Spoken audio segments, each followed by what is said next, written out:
Sang Cantik. For falling in love.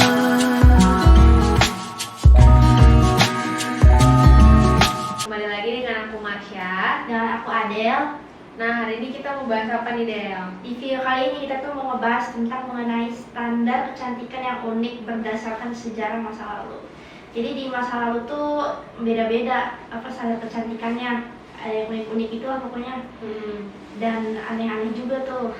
Terus apa aja ya? Langsung aja kita masuk ke poin pertama. Langsung aja kita masuk ke yang pertama nih. Yang pertama, lingkar pinggang yang kecil. Wah, ini kayaknya zaman sekarang juga Iya. kali ya, jadi standar kecantikan juga Di ya. Korea juga tuh. Benar-benar. Nah, jadi lingkar pinggang yang kecil ini merupakan tren kecantikan yang menjadi tren di Eropa pada abad ke-16 sampai ke-17, yaitu membuat lingkar pinggang perempuan sekecil mungkin dengan bantuan korset khusus. Padahal lingkar pinggang rata-rata pada perempuan normal berkisar antara 70 sampai 80 cm. Nah, lingkar pinggang di atas ukuran normal memang memiliki resiko gangguan kesehatan seperti obesitas, kanker, diabetes, sampai jantung. Akan tetapi, di zaman tersebut ada banyak bangsawan Eropa yang menganggap bahwa lingkar pinggang yang sangat kecil merupakan ukuran kecantikan yang ideal. Bahkan tak jarang dari mereka itu memiliki lingkar pinggang sampai jauh di bawah 50 cm. Korset-korset khusus banyak digunakan oleh kaum bangsawan kuno di Eropa untuk mengecilkan lingkar pinggang mereka secara paksa. Wah, gila sih, ini tuh berarti kecil banget ya. Dan banyak pernah lihat yang segini dalam lingkar pinggangnya. Bener-bener. Aku tuh suka nonton kayak, kamu tau gak sih, kayak sekarang kan banyak banget series-series kayak Oh iya, Netflix. tahu. Kayak terakhir misalnya Bridgerton. Pernah tau gak sih?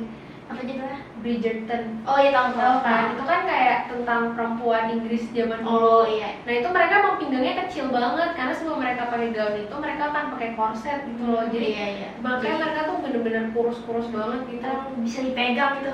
Iya, parah banget. Bahkan tuh di sini sebenarnya normalnya itu kan 70 sampai 80 cm, tapi mereka itu bisa sampai di bawah 50 cm. Di bawah normal nih.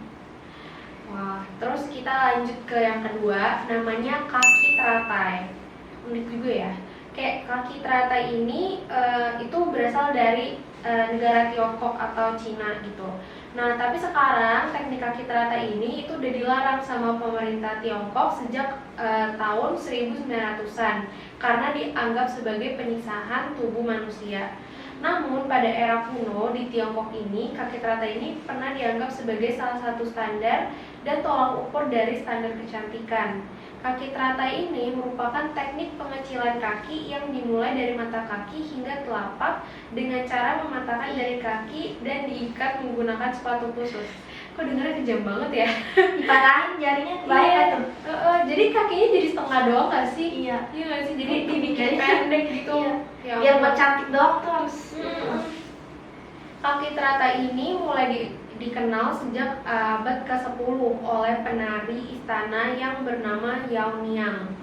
Pada saat itu, Yao Niang mengikat kakinya dan segera memikat Kaisar Liu. Teknik ini juga ternyata mampu mengubah cara berjalan di mana tubuh akan menggunakan paha atau otot bokong sebagai penyangga tubuh. Itu gimana jalannya? Iya, nggak bisa ngebayangin banget. Jadi tuh kakinya dibikin pendek dan biar bisa tetap itu kayaknya diikat gitu loh. Entah itu ditepat atau gimana, aku juga bingung banget nih kayak ngebayanginnya gitu. Mungkin nanti kita bisa tambah fotonya ya. Oke, proses pembentukan kaki lotus atau bahkan dianggap sebagai kekejaman di masa modern. Pasalnya, kaki teratai pada zaman dulu akan mulai dipraktekkan pada perempuan sejak usianya 5-6 tahun. Prosesnya pun sangat menyakitkan. Jari-jari kaki, kecuali jempol kaki, akan diminyaki dan pijat sebelum akhirnya dipatahkan dan diikat dengan sepatu khusus. Itu sebabnya praktek ini sudah dilarang sejak tahun 1900-an di Tiongkok. Oh, jadi tuh ini misalnya telapak kaki nih. Iya. Berarti ini yaitu jari kayak jari manis sampai jari apa namanya? Ditekuk gitu ya? Iya, dipatahin. Jadi dipatahin, terus kakinya tuh kayak diikat, dipakai sepatu khusus. Jadi kalau perempuan itu dari umur 5 tahun itu dia udah kayak gitu loh. Jadi makanya dia jalan itu bukan pakai kaki, tapi pakai paha gitu, pakai dengkul. Ya ampun, serem banget. Biar tapi nggak tahu ya, kayaknya nggak ada cantik-cantiknya ada kayak gitu. Iya, kalau zaman sekarang kita mungkin kejam ya, tapi Iya. kita nggak tahu nggak sih zaman Nah. dulu tuh emang kayak tolak ukur perempuan itu dinilai cantik dengan kaki teratai itu gitu.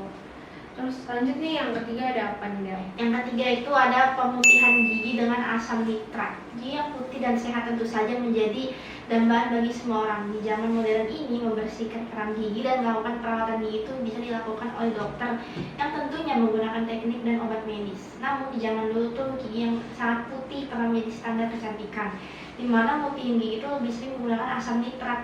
Perlu diketahui bahwa asam nitrat itu merupakan senyawa kimia yang bersifat keras, korosif, dan berbahaya bagi jaringan organisme hidup. Pada tahun 1600-an terdapat catatan sejarah mengenai proses pemutihan gigi secara ekstrim.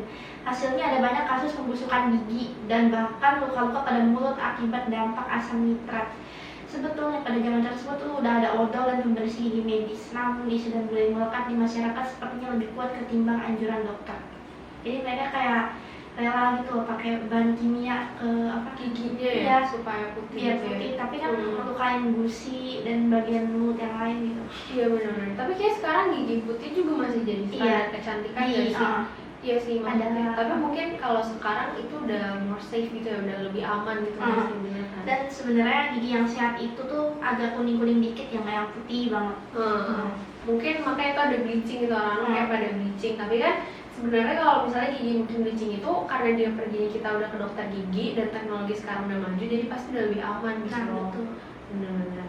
Dan terus yang keempat, kepala penyok dan runcing. Kebayang nggak tuh runcing? Sekitar 500 atau 1000 sampai 1000 tahun sebelum Masehi, suku kuno dari bangsa Maya telah memiliki tradisi unik sebagai bentuk budaya mereka terhadap kecantikan. Mereka beranggapan bahwa bentuk kepala merupakan sebuah tolak ukur dari kecantikan dan keanggunan yang wajib dilakukan sejak belia. Itu sebabnya berdasarkan fosil dan peninggalan bangsa Maya dan Inca kuno, didapatkan bukti bahwa standar kecantikan mereka di masa lalu sangat berkaitan dengan bentuk kepala. Iya betul, sejak kecil kepala mereka dibentuk dan ditekan menggunakan alat menyerupai batu agar kepala mereka terkesan penyok di depan dan lonjong ke atas. Namun diyakini bahwa tradisi tersebut tidak berlangsung lama. Nyatanya tidak begitu banyak orang-orang dari suku Maya dan Inca yang terus melakukan tradisi membentuk kepala dari generasi ke generasi. Hanya kalangan-kalangan tertentu yang melakukannya, misalnya kalangan bangsawan dari kelas atas. Oh, berarti cuma mungkin kayak pemimpin suku Iya. aja gitu. Cuma bayangin tuh berarti kepalanya ditekan dong ya ke batu. Iya benar. Ya apa penyok gitu kayak apa sih? Depannya penyok, belakangnya tuh runcing, berarti dia gini dong. Kayak telur gak sih? Iya Kayak telur benar. namanya. Berarti kurang lebih palanya tuh dibuat seperti telur gitu ya. Nah, Nah, tapi serem banget. iya kan bisa apa bahaya gitu ya. Hmm. Nggak ngerti lagi deh zaman dulu. Iya. Terus yang terakhir itu ada menghitamkan gigi. Nah yang tadi itu kan memutihin gigi ya. Nah itu menghitamkan gigi pernah dilakukan oleh banyak wanita di Jepang pada zaman dulu. Pada saat itu menghitamkan gigi dianggap sebagai metode untuk mempercantik diri. Uniknya proses menghitamkan gigi itu juga nggak sembarangan. Bahan yang digunakan untuk menghitamkan gigi itu adalah kanemizu, merupakan larutan air yang dicampur dengan sake lalu dimasukkan ke dalam loyang yang sudah dipanaskan. Setelah itu larutan tersebut didiamkan selama 6 hari dan dicampur dengan bubuk besi, bisa juga dengan serbuk tanaman nurude. Uniknya setelah larutan kanemizu tersebut dioleskan secara rutin, maka larutan tersebut bisa menghitamkan gigi secara permanen. Pada abad ke-8 hingga ke-12, menghitamkan gigi sebelumnya sebetulnya tidak hanya digunakan sebagai simbol kecantikan. Akan tetapi setiap perempuan yang udah dewasa dan sanggup hidup secara mandiri, biasanya tradisi menghitamkan gigi juga wajib mereka lakukan. Tradisi ini sudah dihilangkan sejak era kepemimpinan Kaisar Meiji pada akhir 1800-an. Wah, berarti kalau ini dia tuh pakai tadi namanya larutan kanemizu ya. Iya. Berarti dia kayak pemutihan gigi. Kayaknya aku pernah deh lihat ini. Jadi tuh kayak wanita-wanita Jepang itu, jadi kalau mereka senyum, itu gigi cuma hitam semua gitu loh. Kayak gitu kayak putih atau kuning gitu kan ya kalau Iya. orang senyum. Tapi tuh mereka tuh tadi benar hitam semua Oh gitu. my God. Tapi ini menarik banget sih. Iya. Kayak maksudnya mungkin larutan itu mungkin juga ada berguna juga kali ya buat Iya. gigi. Kita kuno gitu nggak sih? Tapi ternyata memang tradisinya udah dihilangkan ya tadi sejak tahun 1800-an. Jadi itu aja 5 standar kecantikan yang unik berdasarkan sejarah dan masa lalu. Kalau menurut Adel tadi, tradisi mana sih yang kayak paling unik, yang paling menarik gitu? Yang paling menarik sih menurut aku yang ini, kepala penyok dan runcing. Iya, Kebayang nggak itu sih? itu agak gue bagiannya agak serem ya, agak serem. Ya apa ya? Bener-bener. Hmm. Itu sama kayak kaki terata yang tadi kayaknya, iya Iya. nggak sih? Oh. Terus mungkin yang menurut aku, yang kalau menurut aku yang paling unik itu yang lingkar pinggang kecil sama memutihkan gigi. Karena menurut aku sampai sekarang standar kecantikan itu tuh masih Masih ada ada, gitu benar. ya. Tanpa kita sadari, maksudnya di masyarakat kita tuh kalau cewek-cewek kurus atau Iya, gigi yang itu tuh putih tuh dianggap bakal dianggap cakep, lebih, iya ya, benar, ideal, dianggap cakep, gitu. ideal, lebih menarik juga gitu ya. Tapi kalau menurut teman-teman nih, mana sih tradisi atau standar kecantikan yang dari 5 tadi yang kita bahas tuh yang paling menarik? Atau misalnya teman-teman ternyata tahu kayak standar kecantikan lain, boleh aja langsung tulis di kolom komentar gitu. Jadi itu aja videonya untuk hari ini. Jangan lupa like, Komen, share banyak-banyaknya, dan jangan lupa nyalain notification. biar nggak ketinggalan konten-konten terbaru dari Dewe Channel. Mungkin segitu aja video dari kita, dan sampai jumpa. Dadah. Bye-bye.